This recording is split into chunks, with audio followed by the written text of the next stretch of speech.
एक छोटे से गांव में एक माँ और बेटी रहते थे। बेटी का नाम सलोनी था। उसके पिता का देहांत हो चुका था। उनके पास एक बकरी भी थी जिसका नाम काली था।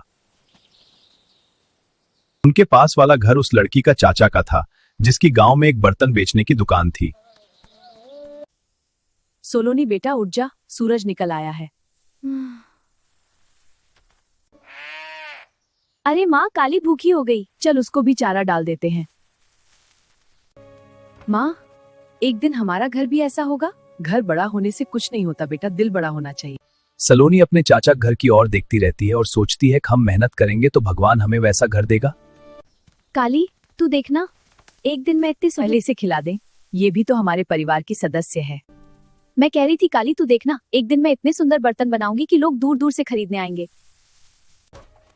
देखो माँ, इसे भी पता है कि हम गरीब हैं। गरीब वो नहीं जिसके पास पैसे कम हो, गरीब वो है जिसके सपने छोटे हो। दोनों सूटी चुप हो जाती है। मत देख उस तरफ, हमारी मेहनत ही हमारी ताकत है। माँ, चाचा हमारी कभी परवाह क्यों नहीं करते? हम भी तो उनके रिश्तेदार हैं। चिंता मत कर बेटा, सब ठीक हो जाएगा। चल काली, हम मिट्टी लेने चलते हैं, फिर आके बर्तन भी बनाने हैं। चल काली, जल्दी कर। नदी तक का रास्ता कच्चा था। खेतों के बीच से गुजरते हुए तीनों आगे बढ़ते हैं। जल्दी कर। यही मिट्टी सबसे अच्छी है, चिकनी है। माँ, आज मैं नई नक्काशी बनाऊंगी। देख, तेरी मददगार तैयार है। ठीक से भर लो बेटा। हाँ माँ, हो गया। चलो घर चलते हैं। चल मेरी गाड़ी।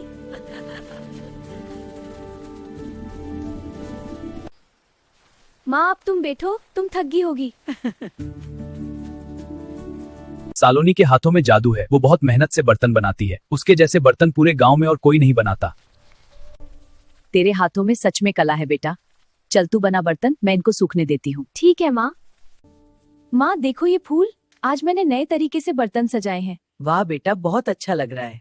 चल सलोनी, शाम हो गई है, अब हम ये बर्तन तेरे चाचा की दुकान पर बेच देते हैं। हाँ चलो माँ। चल जल्दी चल सलोनी, बाजार कहीं बंद ना हो जाए। बहुत शाम होगी आज तो। कोई बात नहीं माँ, हम टाइम से पहुँच जाएंगे। चाचा जी, हम बर्तन लेकर आए हैं। ये कौन खरीदेगा? गंदे से बर्तन है। मैं तो बस रिश्तेदारी में ले लेता हूँ। भैया आज पैसे दे दीजिए, घर में राशन नहीं है। कल आ जाना। मैं कौन सा भाग कर जा रहा हूँ कहीं। ये तो मानना पड़ेगा, इसके हाथों में कला तो है। माँ, कब तक ऐसे चलेगा? मैं इंटरनेट पर डालूंगी अपने बर्तन, पूरी दुनिया देखेगी। हम इंटरनेट? हाँ माँ, दुनिया बड़ी है, सिर्फ चाचा की दुकान ही दुनिया नहीं। ये क्या सोचते हैं, इनके बिना कोई हमारे बर्तन नहीं खरीदेगा? सलोनी अच्छी अच्छी बर्तन की तस्वीरें निकालने लग जाती है और इंटरनेट पर डाल देती है। माँ, मैंने तस्वीरें डाल दी हैं, अब देखना हमें यहाँ से बर्तन के ऑर्डर आएंगे।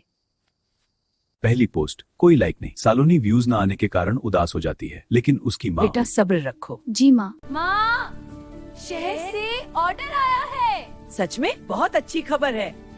सलोनी और उसकी माँ दोनों अपने पहले ऑर्डर के लिए बर्तन पैक करने शुरू कर देती हैं। ये देखो। हाँ माँ, पहला ऑर्डर। सलोनी और उसकी माँ दोनों अपने पहले ऑर्डर के लिए बर्तन पैक करने शुरू कर देती हैं। देखो सलोनी, कितने सुंदर पैक हो रहे हैं। ऐसे ही 2 साल बीत जाते हैं। हर दिन ऑर्डर बढ़ते हैं। उनकी जिंदगी खुशहाल हो जाती है। आखिर उन दोनों की मेहनत रंग लाई। सलोनी के हाथों की कला रंग लाई। 2 साल बाद उन्होंने बर्तनों का एक बड़ा स्टूडियो बना लिया। नया घर, पुरानी बकरी अब भी आंगन में। सोलोनी का नया घर बन चुका है, साफ सुंदर लेकिन गमंद नहीं। दोनों माँ बेटी के पास पता नहीं क्या जादू है। दिन पर दिन उनका काम बढ़ता ही जा रहा है। मुझे माफ करना भतीजी, मुझे कुछ मदद चाहिए थी। चाचा, मैं आपकी मदद जरूर करूंगी, लेकिन एक बात याद रखिए, किसी की मजबूरी का फायदा मत उठाइए। मैं बहुत शर्मिंदा हूँ। कोई बात नहीं, हम आपकी मदद जरूर करेंगे। हम जीत गए माँ, हमारी मेहनत जीत गई। किसी की मजबूरी का फायदा कभी नहीं उठाना चाहिए। किसी को छोटा या कमजोर समझना सबसे बड़ी भूल है।